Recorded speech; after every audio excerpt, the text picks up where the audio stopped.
د سرحدونو قومونو قبایلو چارو وزیر وايي افغان حکومت په ټوله خاوره واکمن دی او هیڅ چاته د تیری اجازه نه ورکوي.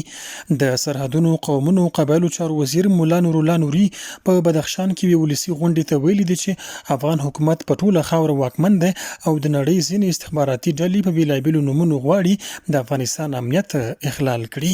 ښاغلي نوري زیاته کړې چې افغان حکومت چاته د تیری اجازه نه ورکوي او افغان ملت هم د دښمن د هر ډول توتیو او نیرنګونو په وړاندې بیدار شوی دی. استخبارات بیرونی کار میکنه، فعالیت میکنه، دسیسه های گوناگون در داخل افغانستان اراده دارن که باز ایجاد کنه. ولله الحمد این ملت افغانستان بسیار تجربه شد. 48 سال میشه که در جنگ ها تیر شد.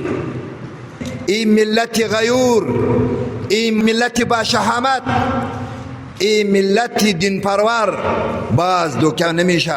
د غراز د بدخشان قومي مشرانو ویلي دي چې د اسلامي امارت پر اتک سره د افغانستان په ګوټ ګوټ کې امن ټینګ شوی او د تبعیض لمن ټوله شوې ده.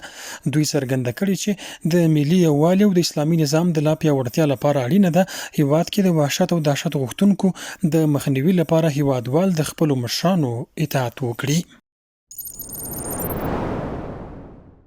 بزرگانی که در سطح امارت اسلامی قرار دارند اینها کسانی بوده که از بطن جامعه برخواستند و از میان جامعه خیستند. الحمدلله خدمتگزاری مردم هم هستند و مردم در پهلو و جواری از اینها ایستاد است و این ملت سر تا پا حمایتگری از ایناست. د یادونې ده چې په دې ناسته کې د بدخشان د ځایي چارواکو په ګډون سلګونه تنه علماو، قومي مخورو، ځوانانو او د بیلابیلو قشرونو استازو ګډون کړی و.